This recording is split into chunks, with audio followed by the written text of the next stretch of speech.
предполагам и вие тръпнете да разберете кой на кое място е, кой колко енергия е дал. Сега ще дам думата на доктор Мария Дражева. Заповядайте.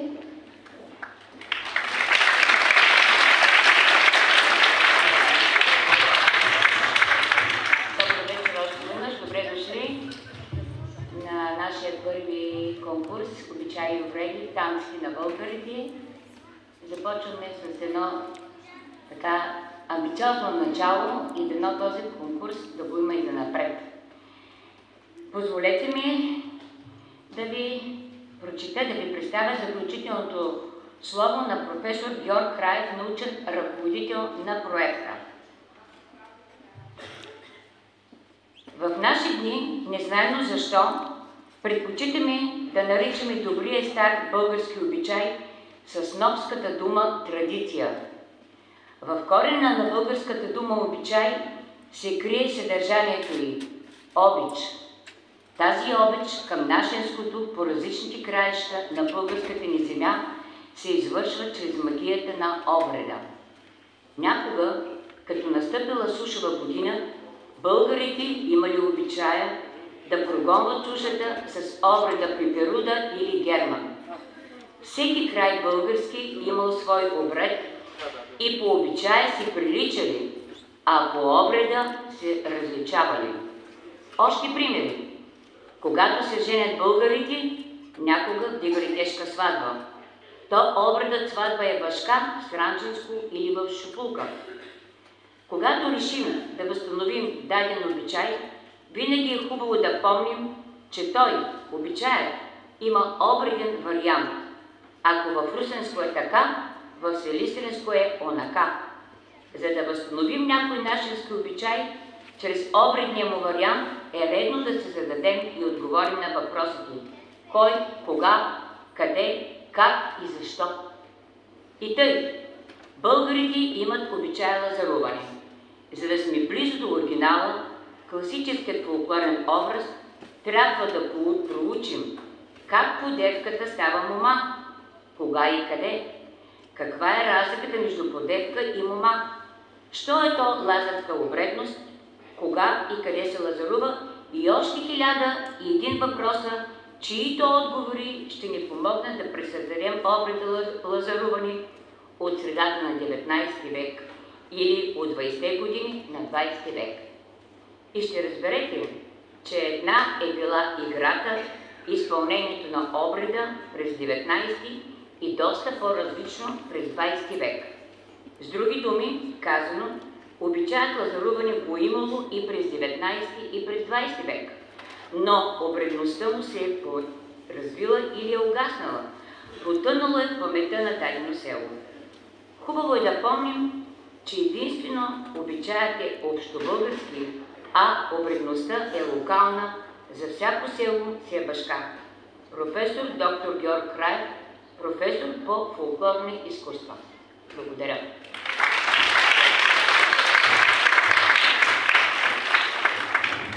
И сега идва ред, разбира се, да дадем думата на господин Христо Иванов.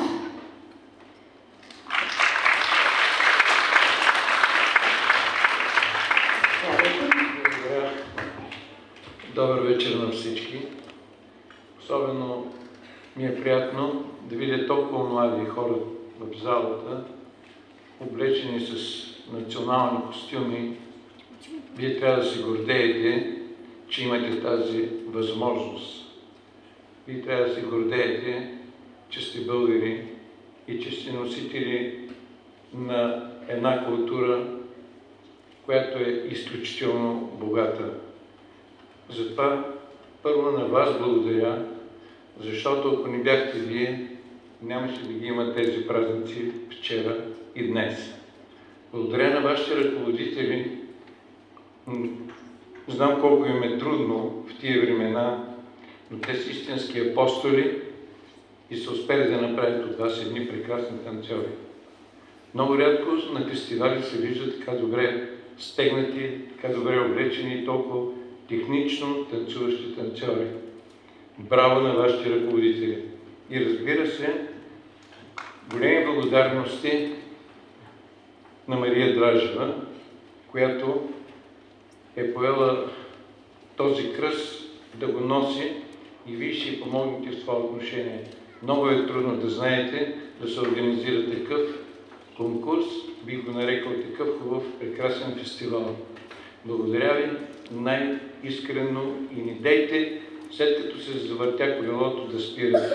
Нека да продължи да се върти това колело. Ще ставате все повече и повече. Този фестивал ще укрепва.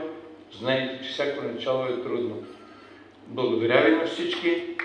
Да сте живи и здрави. Идват коледни празници, посрещнете ги, така както българите обичат да посрещат празници. Живи и здрави, благодаря на всички.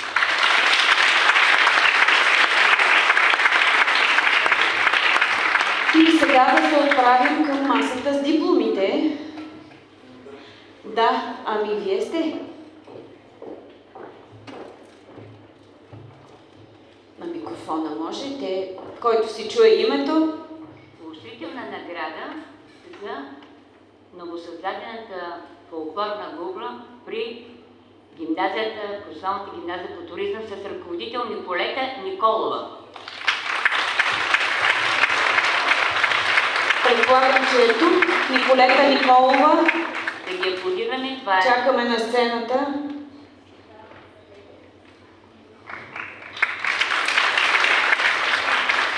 Буквално за толкова кратък срок от време тези момичета, благодарение на тяхната ръководителка, много ентусиазирани да покажат това, което снощи видяхме, а може би тази вечер също ще видим обряда. Аз лично им желая успех и на добър час.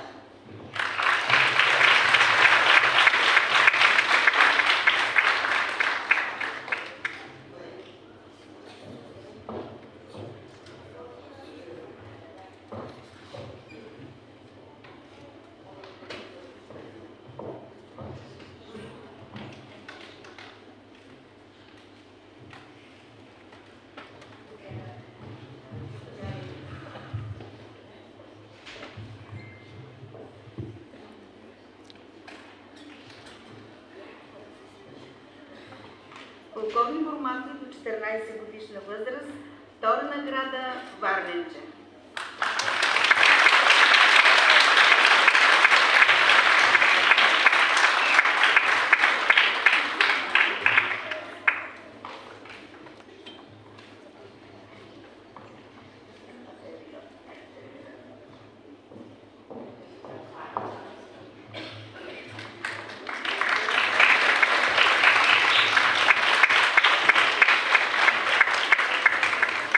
Снимката за спомен е задължителна, защото това все пак е началото, нали?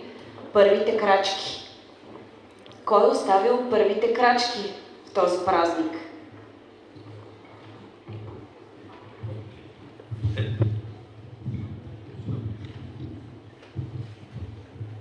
Благодаря. И фолклорни формации до 14 годишна възраст. Първа награда Изворче.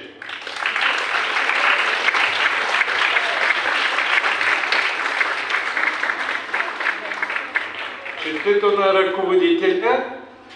Децата се представиха чудесно. Въобще всички деца се представиха изключително добре. Много се радвам, че не видях деца с разрошени коси, както обикновено възрастните на съборите се представят, с прибрани коси, с отношение към танца и към всичко това, което правят. Браво!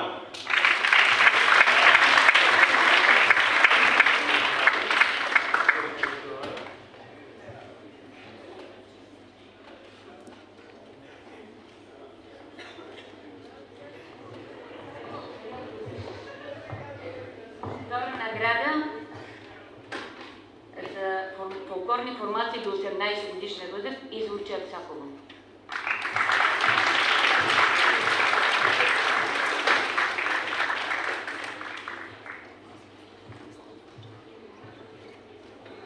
Първа награда до 18 години българче.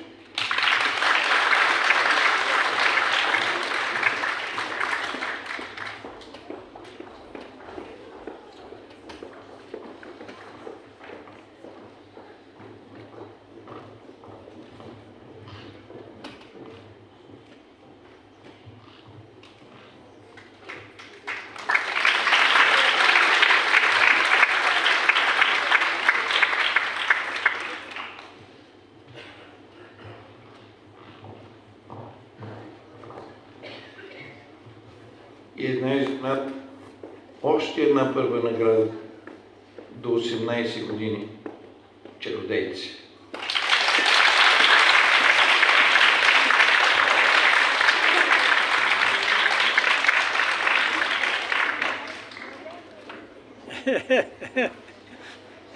Той завиква.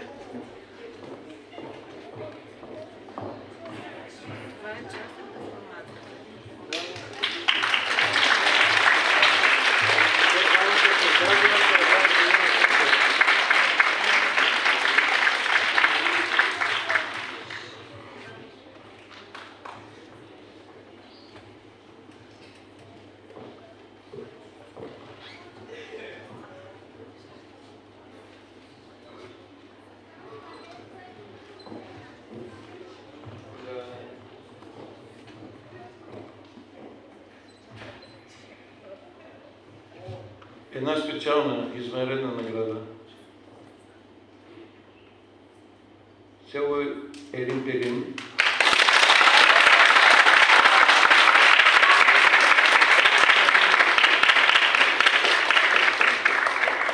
За пътуване до Белград, Сърбия и участие там в фестивал.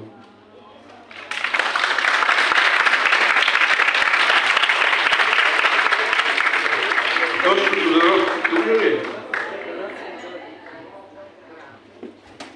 Скоро му направи операция, ще стане.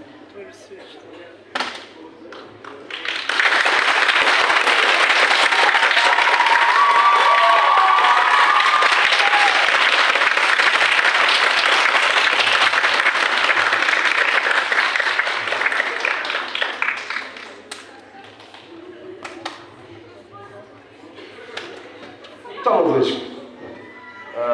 Благодаря много за оценката на журито. Поздравления за всички колеги, изпълнители. Само една лична вметка. Господин Иванов е виновен, в кавичка разбира се, да се занимавам с тази професия. Бях и такъв маничък преди много години. Не знам дали знаете, той е дългогодишен прекрасен изпълнител на ансамбъл Филип Кутев, след това хореограф в ансамбъл Филип Кутев, дългогодишен педагог и хореограф в Държавно хореографско училище с една изключително богата биография в нашата професия. Така че благодаря му лично още веднъж и на него, и на целия екип. На добър час на всички и дано да има още дълго време такива събития, които да ни събират по прекрасни поводи.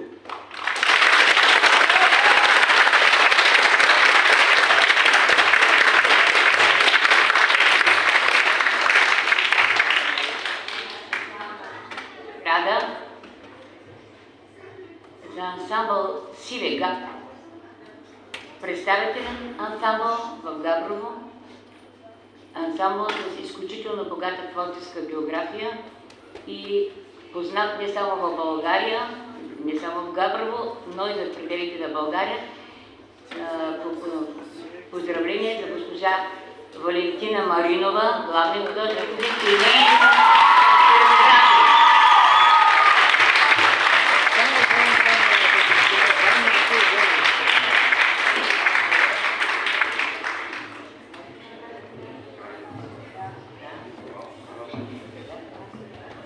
Това са асистентите на главния художник. Не е Валя.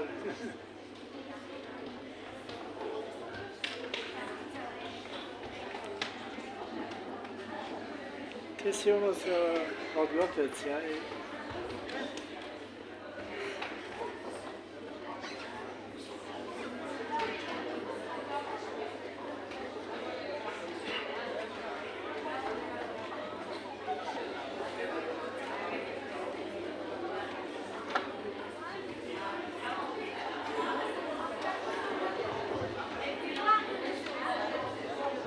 Моля?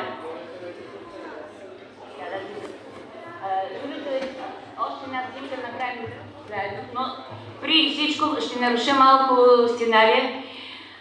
Бих искала най-сърдечно да благодаря на нашето жури, на поканените оценители на вашия труд, огромен. За мен това са изключително авторитетни хора, специалисти в нашата област, музиканти в лицето на господин Димо Желев, хореограф в лицето на господин Христо Иванов, който може би вече за трети път, може би трябва да кажа, но е редно такива хора, моите адмирации към тях, за това, защото те не само са се учили от най-големите, те са вече и учители, от които и не сме се учили, а и тези, които са названи, трябва да се учат. На професор Николай Ников, известен етнолог, добър познавач на българския фолклор и обичаи, също така и на госпожа Диана Тодорова. С нея се познавам и от години, познавам и нейните трудови, които е писала, и съм работила заедно с нея дори на теренни експедиции. Така че да ги поздравим още, да им благодарим, адмирация за тях и нека това издание първо да бъде начало и за по-нататъчни и по-добри издания и с повече хора. Благодаря ви още веднъж.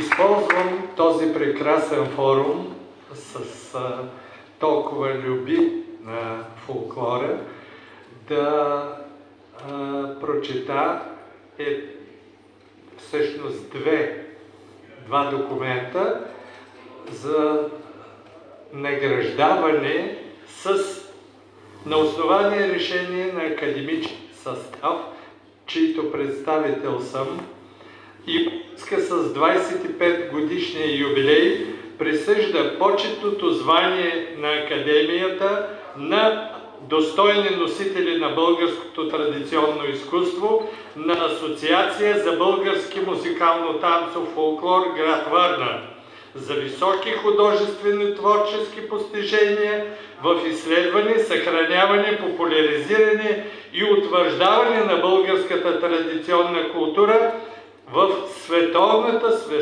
съкровищница на човешките достижения. И още един диплом.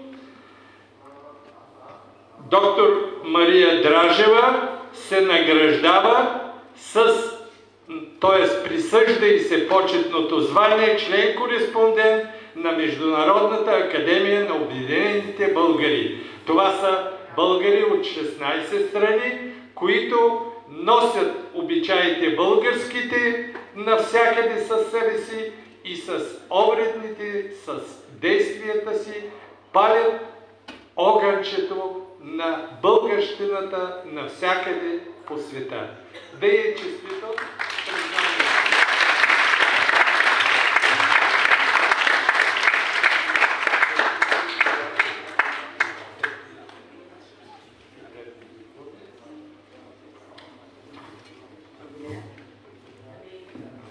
Още една сърдечна благодарност. Разбира се, много високо отличие и признание и трябва да ви кажа, това изключително много ме задължава. Така че, наистина, аз безкрайно много си обичам работата и пак мога да кажа, че ако ме попитате какво бих работила, пак това ще аз се избера. Просто го обичам. Благодаря ви.